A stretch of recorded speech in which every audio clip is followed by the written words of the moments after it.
How did a business permanently lose you as a customer?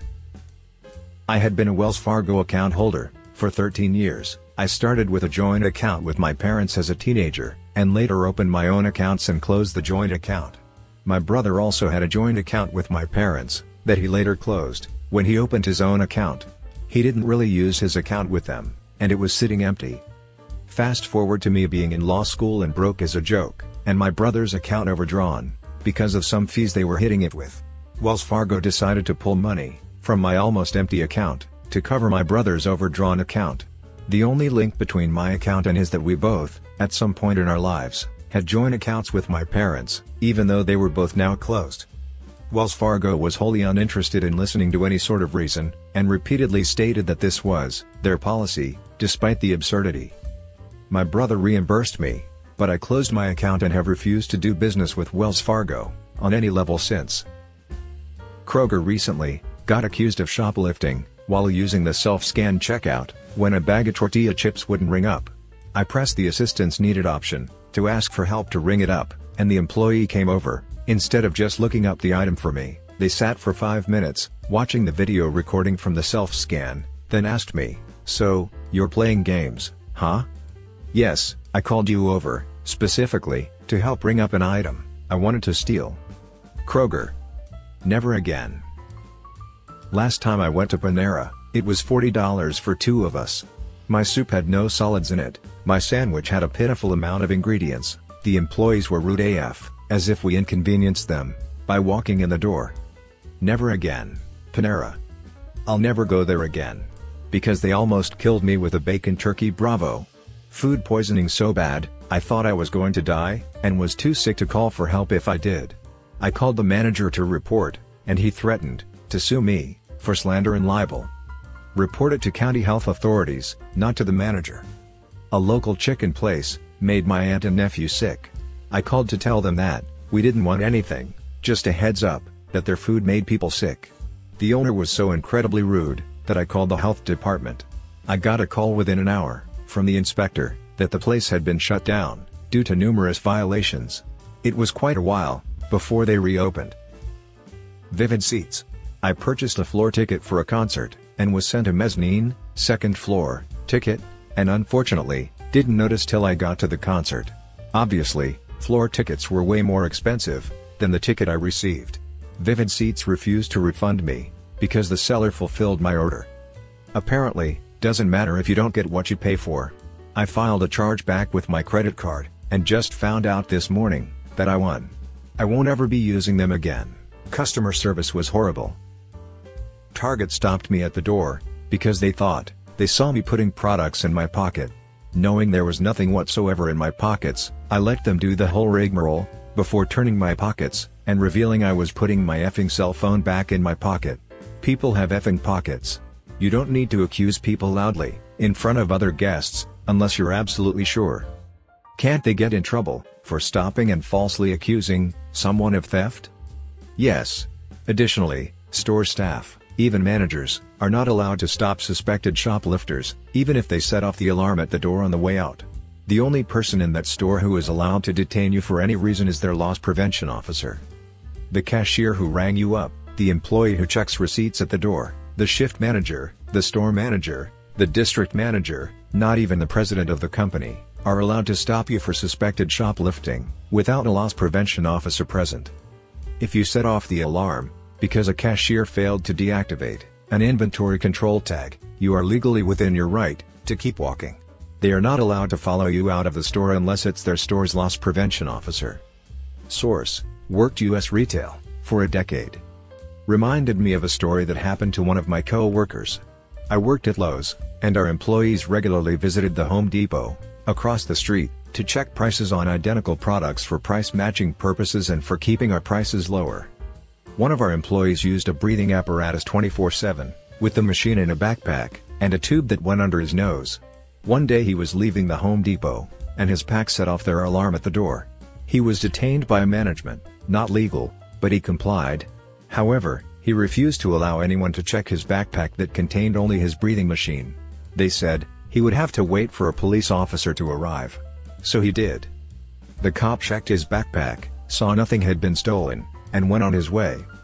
That Home Depot compensated my coworker with $1,000 gift card for falsely accusing him, and I assume, to prevent a lawsuit. AT&T. I had the weirdest situation. We had to transfer our landline to their new service, but still AT&T to AT&T. It took over 21 days to get it working, and I called them every single day, no joke. They would say the same stuff, "We'll reset the system."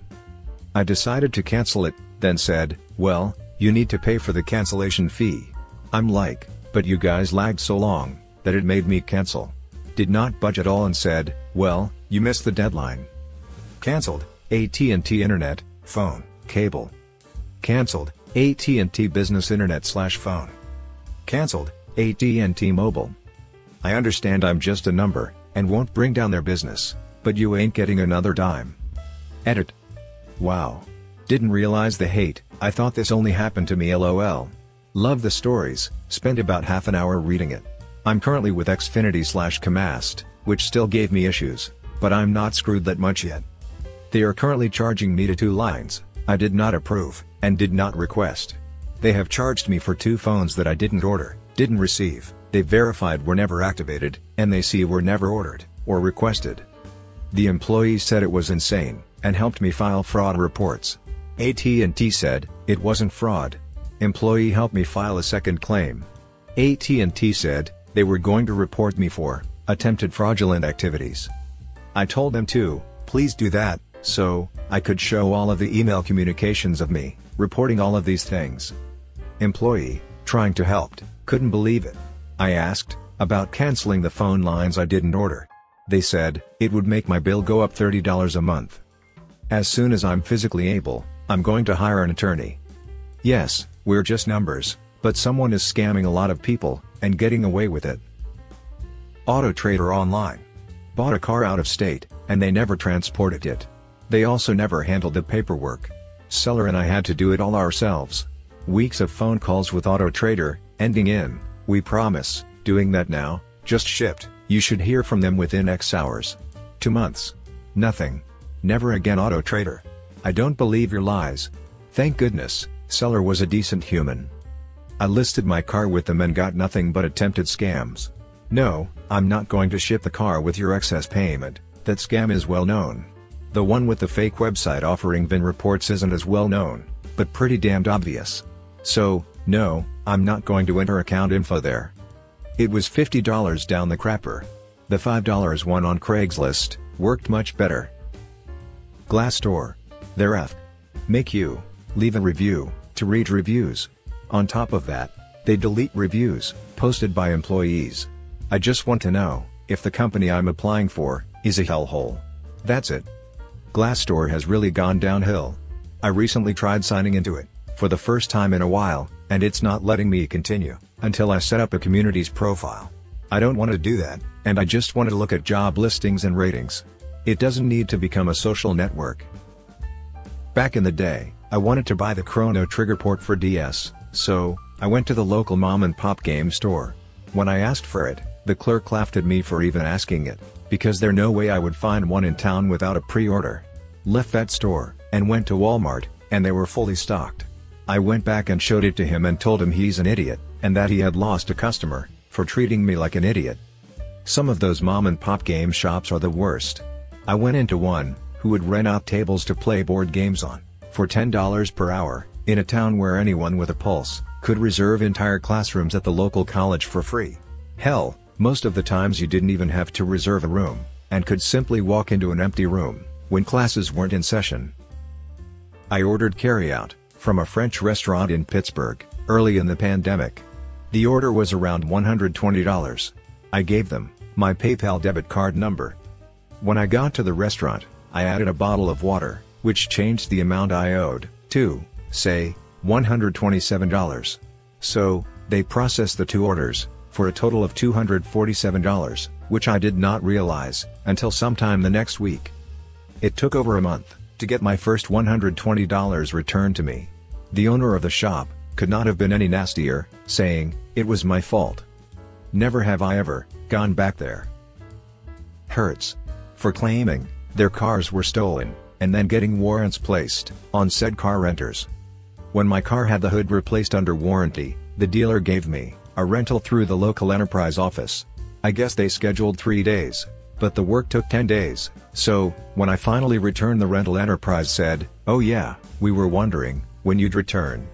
I could have had that car on a ship to China, and no one would have said anything. Went to like Supercuts, or one of the other dime a dozen guys' haircut places. Write my name down, wait 45 minutes, go up to ask how much longer of a wait. They say they called my name and I didn't come, so they took me off the list. Didn't hear my name once, figured, oh well, shit happens. A week later, try again, same thing. Decided F that place. GF comes home that night, and a local barbershop slash boutique slash coffee shop just opened, and placed a $10 off thing under her windshield wiper. F it, schedule an appointment. Fellas, let me tell you, if you're still going to a chain that ends in clips or cuts, then knock it off. Haircut was $10 more before the coupon, but it was the works. Mostly shears, little use of clippers, a little neck massage to work the lather in when I used a straight razor on the back of my neck, and a shampoo after. Went back 6 weeks later and the barber remembered me, asked if I wanted the same thing, and replicated it. No explaining needed on my part. Every single visit was, "You want something different? No? Okay, let's do this." Years of rapport and getting what I wanted every time. The place has since expanded, new location is about to have a bar, restaurant, rooftop lounge, all in addition to everything else. All you could ask for, under one roof. Quality of service hasn't diminished in the slightest. So, not only did one company lose me for life, another one gained me for life. I even bought the suit I got married in from them. Plus 10% of their profits go to a charity, helping struggling young men, which makes me feel even better, giving them my business. T-Mobile deleted voicemails from my deceased mom, and wouldn't recover them for me. For anyone who is worried about this happening to them, email the voicemails you want to save to yourself, download them on your PC, and put them on a flash drive, as extra insurance. I just did this with my dad's voicemails. Edit, for those who lack reading comprehension, and want to take this comment about storing my dead dad's voicemails as a moment to be smug, and tell me I'm stupid for storing my dead father's voicemails on a flash drive, I said, as extra insurance, and you're vile scum. The step-by-step process is: 1. Download the voicemails to your phone's storage system/archives. That's one mode of storage. 2. Email the voicemails to yourself. That's 2. 3. Download the voicemails on your PC. Stay with me here, you can do it. That's 3. 4. Download copies of the voicemails to a flash drive, as extra insurance. We did it. That's 4. Those were a lot of words and numbers. I'm proud of you. Me and my partner used to go to this one diner all the time before we moved. Really good food and good service. After moving back to the area, we decided to get a meal. We were seated, and then waited. A random busboy saw us, looking not served, so he brought us water. We saw one waitress, and she was on the phone. After a couple more minutes, the same busboy saw us looking confused, and told us that the woman on the phone was our waitress. We were like, oh, okay. After a couple more minutes, the busboy went over to the waitress and we heard him tell her that she had customers. 5 more minutes went by, she didn't even glance in our direction, and we got up and left. Since then, we've never felt like going back, and we used to eat there all the time. 27 years ago, there was a little Italian restaurant in Greenwich Village, in New York City. We had a friend who was on tour with an entertainment act, and whenever he would pass through New York, we would all get together with him for dinner. He was coming through the city late one night. We couldn't start dinner with him until 10 p.m. This was not good for my wife and me, as she was in her first trimester, and waiting that late for dinner was not good for her stomach. My wife and I had an early dinner in the city, saw a movie, and then met our friends at this Italian restaurant. We decided that since we were not hungry, we would buy all the appetizers for the whole table. There were about 12 of us. We also said we would not be ordering an entree. We were told that this was unacceptable, and I asked to see the owner. The owner came over and informed us it was the policy of the restaurant that we must order an entree, regardless of how many appetizers we purchased. I protested, pointing out that I had ordered over $100 in appetizers and I could get 2 entrees for $15 each. This idiot would not budge. So, I canceled the appetizer order, and purchased 2 lasagnas instead. I then requested that the entrees be packaged for takeout, as neither my wife nor I were hungry in the least. I was once again informed that the entree must be presented at the table, before being boxed to take out. Neither we nor any of our friends ever set foot in there again. I had a client in the village 4 months later, and I walked past that restaurant. It was boarded up. Good riddance. Rent a Car has the most insane policies ever, and people with the mental capacity of a saltine cracker working in the customer service department. Never again. Iota will walk to a D Sporting Goods and buy myself a pair of skate to get where I wanted to go, before ever renting a car from them again. Walked into a gun store here in town. Before I even said anything, the guy at the counter said, "If you aren't gonna buy anything, I'm not wasting my time showing you anything." Nope. Never been back. To add to this, it's rare to find a gun store that isn't owned or staffed by batshit insane people. I don't want to listen to your paranoid political rants. I just want a couple boxes of ammo. I mostly buy online anymore because of it. One local bank was bought out by a bigger bank. They upped the minimum balance, so I went to close my account. I believe the account was closed when I left. Instead of closing my account, they simply emptied it when they paid me. Because they didn't actually close the account, I was paid a small amount of interest. The following month, I received a statement showing interest was paid less than $1, and because I was below the minimum balance, they hit me with a fee. Then because the fee was larger than the amount in the account, they hit me with a fee for being overdrawn on an account I closed. This happened for 3 more months. The first time I went back to the bank I was nice, believing it to be a simple mistake that could easily be fixed. The next month I went back, I was very stern. Finally, the last month I raised absolute hell, shouting loudly in the bank, and explaining to them that I was filing a complaint with my state's Attorney General office and federal banking regulators. I am an easygoing guy, but I'm not afraid to be in a hole when pushed too far. SiriusXM called me to get me to renew my subscription. Here's how the convo went. Me, I haven't used it in so long, I didn't even know I had a subscription. You can go ahead and cancel it. SiriusXM rep, okay, your credit card on file is expired, so, for you to cancel your subscription, we need your updated credit card info, so we can charge you for the last month of service, and the cancellation fee. Me, wait, so, you want me to give you my credit card info, so you can charge me to cancel your service, which I just told you I'm not using. SiriusXM rep, yes, that's right. Me, and if I don't give you my credit card info, you have no way to charge me? SiriusXM rep, yes, that's right. Me, LMAO, no. Goodbye. Got an impromptu craving for ice cream, so, turned into DQ. Took forever, and then when I was at the window, I watched my ice cream sitting there melting, while the manager was straight up berating and cursing the other employees out. No thank you. Most recently, I stayed at a bed and breakfast with my wife that we've stayed before. We live close to wine country. We were in a different room than usual, and my wife caught a peeping Tom peering through the gap between the blinds and the window, just by happening to look at the window at the right time. Really highlighted how insecure the grounds were, and then management didn't give 2 Fs. We couldn't even get a hold of anyone until almost noon the next day, and they pretty much just shrugged and said, "Sucks to be you," when we asked if they could do anything to improve security, like an actual lock on the gate, or coverage, like curtains, instead of blinds, standing 2 inches away from the window. We were at least able to cancel our second night and get that money back, but we didn't get a refund for our sleepless angry/terror night of watching the windows for the return of the bastard.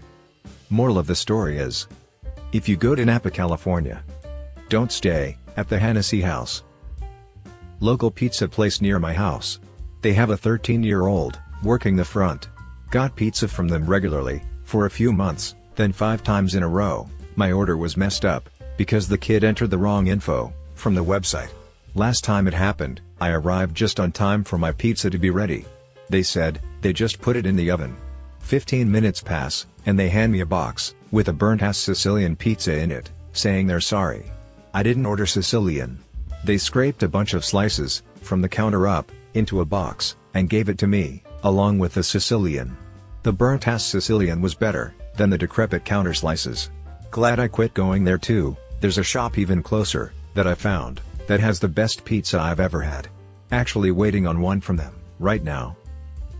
When the Utah legislature was considering raising the alcohol limit of beer, for sale on tap, and in grocery stores, to be in line with the rest of the country, Rock Brewing spoke out against the increase. The owner essentially said, his patrons couldn't be trusted with the increase, and would overconsume, if the limit was raised from 3.2% AB to 5% AB. This brewery had multiple bottles beers, well above that, 8 to 10% AB. Since I can't be trusted to understand how much I can drink, he can't be trusted with my money anymore. Red Rock had some great beers, but I avoid them specifically, because their owner is a complete idiot. As a young man, I took out a Progressive insurance policy, over the phone, when I purchased a used car. A month later, they raised my rates quite a bit, because my previous car insurance wasn't in my name. I switched insurance carriers, to someone that offered more reasonable rates, so Progressive sent me to collections, saying that I had made a 6-month obligation to be insured through them. That wasn't disclosed to me over the phone, and I never told them that I had insurance in my name previously. I challenged with the bureaus, and won. But to this day, I still won't F with Progressive. Outback Steakhouse. I received a gift card from a client, and went with my very pregnant wife. First, parties that came in after us were seated before us. When asking the hostesses, she stated they were waiting for a pregnant-friendly table to open up. Should have walked out right then. Second, when we got seated, it took about 30 minutes to even be acknowledged. We weren't in a hurry, but regardless, still ordered our drinks and food. My wife is a type 1 diabetic, so, combined with pregnancy, her order was very unique. Third, and final strike. We were seated not far from the kitchen, so we could hear just about everything. Right before our food came out, we heard a voice that said, "Yay, it's for the stupid whale, at table 22. A few seconds later, here comes our food. Immediately, I asked to speak to the manager. Well, the young kid tried to play it off by saying, the manager is on break, and you could tell, he didn't want to get them involved. Eventually, the manager came over, and I told him about what I heard. His response? Okay. I'll talk to the kitchen about their behavior. That's it, not even an apology. We got up, walked out, and I ended up selling the gift card on Craigslist for the $50 value. A local restaurant we used to love pissed us off so badly, we will never go back. A small group of us were waiting for a table, but it was a 45-minute wait, in a crowded vestibule, at the tail end of COVID, so we opted to wait in the car. They had one of those systems, where they text you when your table becomes available. We got the text, and were at the hostess stand at most 2 minutes, after getting the text, all ready to check in. The hostess said, since we took more than 5 minutes, that she gave our table away, but we could put our name in again and be at the bottom of the line. We even showed her the phone that received the text, to prove it hadn't been 5 minutes yet. Their system had about a 7-minute delay on their end, but they refused to try to accommodate us. Screw them. Won't waste another minute, or a dime, at that place, ever again. AAA. I lived in Michigan, and was driving with my 2 young kids in northern Ohio. We drove through a construction zone, and wound up getting 2 flat tires, at the same time. Called AAA. Sorry, you're out of state. We can't help you. This was before smartphones. It was below zero outside. They wouldn't even call a tow truck for me. A very kind Ohio highway patrolman stopped, and took care of us. CVS lied, and put my health at risk. I asked my doctor to call in a refill to CVS, and CVS texts me, informing that they've received the prescription, and will text me again when it's ready for pickup. After about 4 days, it was getting pretty close to time for me to take my medication, so I call them, asking about the status. They explicitly tell me, it will be ready tomorrow. Tomorrow comes, I call, still not ready. Every day for 2.5 weeks, I call them, asking for a status, and they keep telling me, it will be ready tomorrow, or it will be ready in 2 days. By this point, I'm ridiculously late taking my dose, and I'm starting to experience uncomfortable side effects of withdrawal. I didn't simply give up and go to another pharmacy yet. because it can take about 4 days to get a prescription, from the time I call my doctor, to the time I can go pick it up, and if CVS is going to be ready tomorrow, I'd rather not wait. I finally get fed up and ask what was up. I was pushy over the phone this time, and asked for more details and to speak to more people, which is rare for me, because I'm very passive. I finally got someone else on the phone, and they told me that they no longer carry the medication I need, so, a couple weeks ago, they'd messaged my doctor, asking what a good alternative would be. My doctor never responded. I know that there is no alternative. I also know that, if my doc hasn't responded by now, he's never going to. I have to simply go to another pharmacy now, which I could have done this whole time, if CVS had just been honest with me. Man, F CVS, I heard they treat their employees like shit, and that they are utter cheapskates, when it comes to technology too, which is why, working with them, feels like living in the dinosaur age. I had a full loyalty card after 10 visits, at a poke place. I always ordered the same thing, a large with avocado. The card has no restrictions on it whatsoever, just said, that after 10, you get a free meal. I tried to use it on my normal order, and was told, I couldn't do that, and would be upcharged for the size and add-ins. Mind you, this was already after ordering, and it being in my hand. Manager backed it up, and refused to comp that whole thing, demanding I pay the difference. I said no, said I'm going to leave with my food now. He said he'd charge me the rest the next time I was in. I went very frequently. So, I never went back, and took my business to another poke place. Screw them. Edit, it actually said, a free bowl. Not a meal, so, didn't include a drink. Took my Civic to a Honda dealership I'd never been to, for a free recall service. While it's there, they call and tell me I have brake light out. I assume they are going to put a bulb in for free, since I'm new, and there's a chance to make a friend, and be sure I come back when I need service. Do you want it fixed? It'll be $60. Seriously? Yeah. These Civics, you gotta take the fender off to get to the bulb. Nah, thanks. I'll take care of it. I bought the bulb for $5 on the way back, and replaced it in their parking lot, by pulling back the carpet in the trunk. Literally 30 seconds. For $5, they could have had a customer for life. Instead, I tell everyone not to go there.